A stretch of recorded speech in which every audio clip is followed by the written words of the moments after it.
I am imagined surviving in one of the most extreme environments on Earth, where freezing winds cut like knives and the sun disappears for months. Sounds impossible to me. Well, for this Arctic tribe, it's just another day. Scientists have been absolutely stunned by their ability to thrive in brutal conditions that would leave most people shivering in defeat. From mind-blowing adaptations to ancient survival secrets, this tribe has left researchers scratching their heads.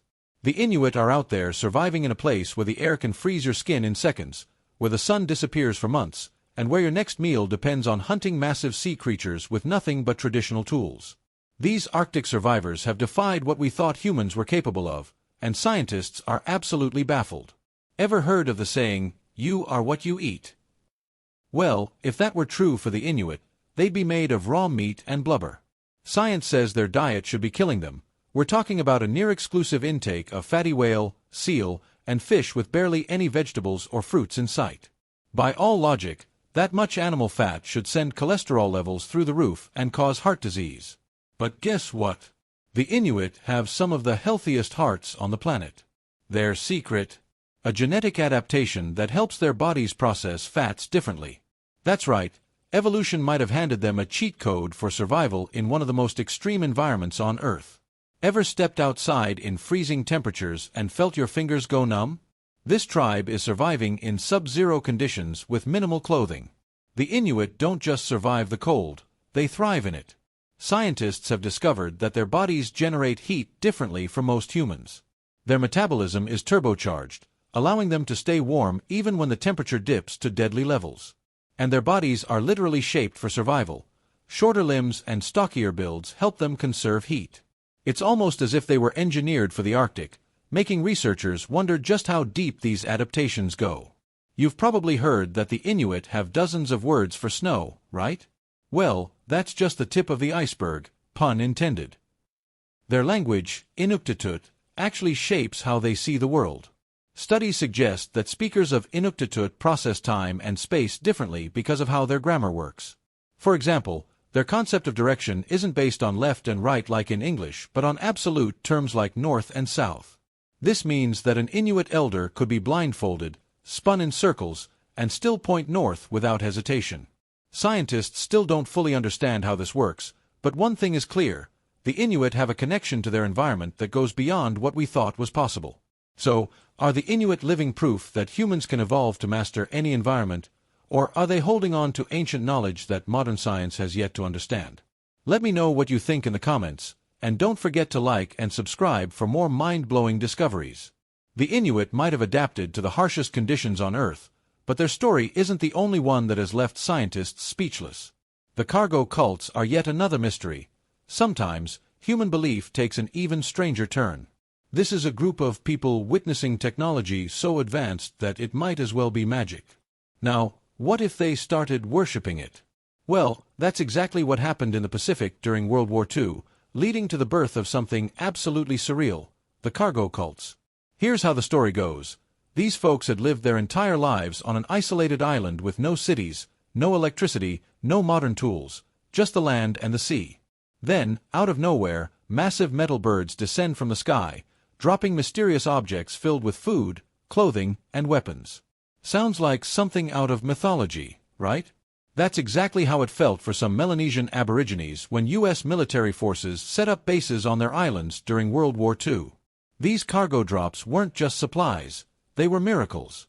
And the people receiving them, they weren't just humans to the tribes, they were divine beings.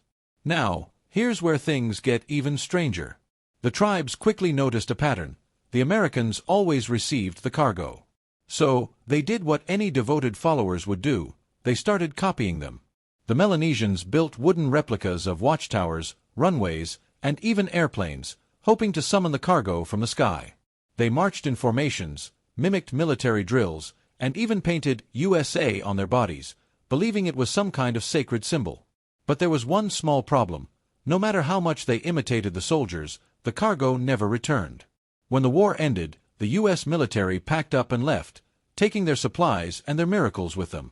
But for the tribes, this wasn't just an army leaving, it was their gods abandoning them. Some even believed the soldiers had stolen their deities, taking the cargo back to another world. Desperate to reconnect, They continued performing their rituals, waiting for the sky to open up once more. But the parachutes never came back. And while modern anthropologists now use the term cargo cult to describe blind imitation, for the people who lived it, this was no metaphor, it was a reality they couldn't escape. The Melanesians weren't the only group to leave researchers stunned.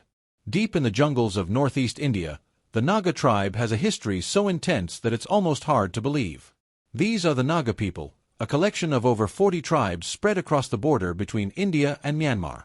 But while they might seem like just another indigenous group living off the land, their past reveals something much darker, something that has fascinated and terrified outsiders for centuries. From ancient times to the present, the Naga have relied on hunting and agriculture to survive. But their hunters weren't just skilled, they were legendary. Stories tell of Naga warriors fighting tigers with their bare hands, a feat that cemented their status as some of the fiercest fighters in the region. Beyond their reputation in battle, the Naga are also highly skilled artisans, excelling in pottery and blacksmithing. Despite their warrior culture, their society wasn't entirely ruled by men. While men held authority, women weren't treated as servants. They had their own rights and responsibilities, particularly in managing households and raising children. One of the most fascinating customs in Naga families is their inheritance system. When the eldest son marries, the family home is passed down to him while the parents move out and build a new house for themselves. For the most part, the Naga seem to lead quiet, self-sufficient lives. But this is where things take a shocking turn. Up until nearly the end of the 20th century, the Naga were infamous for one of the most brutal traditions ever recorded: headhunting. This wasn't just about warfare. Taking an enemy's head was a rite of passage, a way to gain status and honor in the community. The more heads a warrior collected, the more respect he earned, and his body was often covered in tattoos to show off his victories.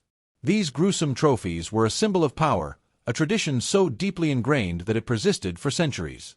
As time went on, the world around them changed, and the practice of headhunting was eventually outlawed. But the stories of the Naga warriors still live on, haunting the dense jungles where they once fought and conquered.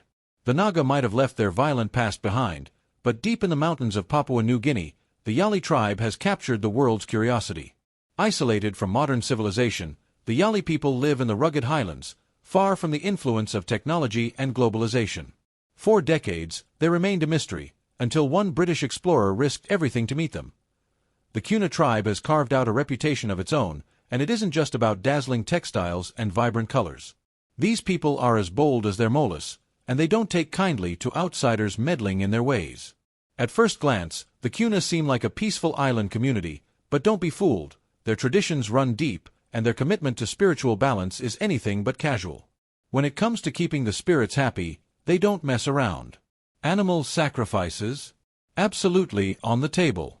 These ceremonies aren't just old customs, they're essential to the Kuna's way of life.